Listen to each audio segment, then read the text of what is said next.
Kyle, you're a Governor Mifflin graduate, former assistant coach, now head coach. What does this rivalry with Wilson mean, and what does it mean to end the losing streak against them? It means a lot to get a win against the division rival Wilson team. Burke's one win, all that good stuff. Tremendous amount of respect for the Wilson program, respect and love for Matt, Coldren. But I'd be lying if I didn't say it feels great to get that win. First time that we've done it since I've been the head coach, and the guys they played an incredible game. I think they showed what they're capable of if we play with confidence and energy and intensity, and we did it tonight. So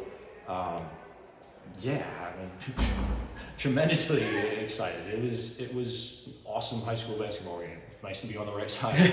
There was an illegal screen called in the final minute, which gave you a possession there.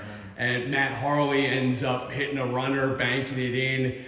In that timeout beforehand, was that what you drew up? Is that what you were looking at? Yeah, we were trying to get the ball in his hands, coming around there on the top, and he didn't have a look with they defended him well all night.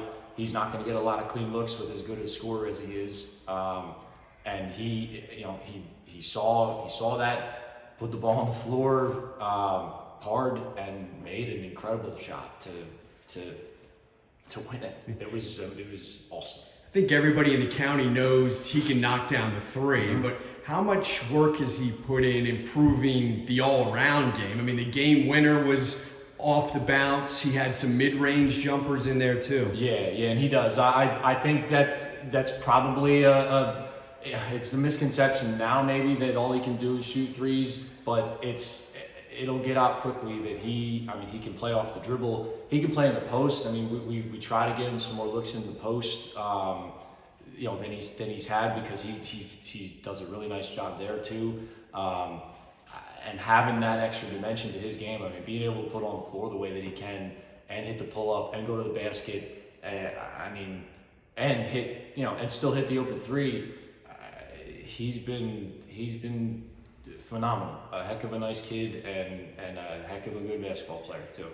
Before the game, if I would have told you that Tyler Minnick is going to hit a three in the corner to tie the game up in the final minute, what would you have said? I would have been glad we're there competing with a minute left. Tyler's capable. Tyler plays his heart out all the time. As a coach, you can't ask for more than the effort that Tyler Minnick brings every day. And to his credit, Jarrell was playing really well. Jarrell McNeil was playing really well in the first half.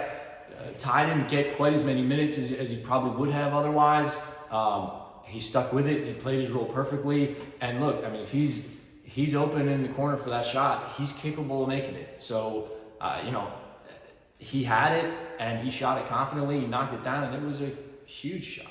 I was just talking this week with Matt Ashcroft over at Exeter about the importance of multi-sport athletes, because he has a lot of football players that came back, and you're in the same situation with the McNeils. We just talked about Minnick, who's going to UConn to play baseball. How much does that help your program? Yeah, I think the importance is immeasurable. I was a multi-sport athlete in high school, so I believe in it. I truly do. I think it benefits you playing multiple sports, and a guy like Tyler may specialize in baseball. He's a Division I baseball player, but he's still a really good athlete, and he's a good football player. He's a good basketball player. Like you said, the McNeil brothers are both multi-sport athletes. Solkowski's a multi-sport athlete. I think especially at a school, like Mifflin, with the schedule we play and the teams we play, having those athletes is very important. And we're lucky to have a few guys who, do it on the field, do it on the court, do it in multiple places. You made 10 threes in this game. You didn't have a single shot inside the arc in the first half. I don't know that I've ever seen that before, but did you think coming into this season that you were going to rely heavily on the three-point shot? I thought we had one of the better shooting teams than we've had in the past. Top to bottom, we've had a guy or two who could knock down a shot in previous years, but Delson's capable out there. Jarrell, Delson had 5 threes in our first game. Jarrell had 5 threes in the first half tonight. Tyler has that one. Harley has a few. Woolwine's capable from out there. Kapoor, we have guys who can knock down threes. So we talked at halftime that it can't be exclusively 3-pointers to keep you in the game. To our credit, we hung around in the first half because of shooting the ball like that. But it's not sustainable to hope that you just make every 3 and come out against a good Wilson team, because they're not gonna give you open looks and easy looks. And I thought we did a good job executing in the second half and working hard. But I do think overall it's one of the better shooting teams that we've had in a few years. The student sections were great, but how much did the energy that they brought tonight help your team? I think it probably helped them a lot. Having a gym like this filled with 2 student sections like that, and like we were saying, Friday night high school basketball in a packed gym, and the place is wild.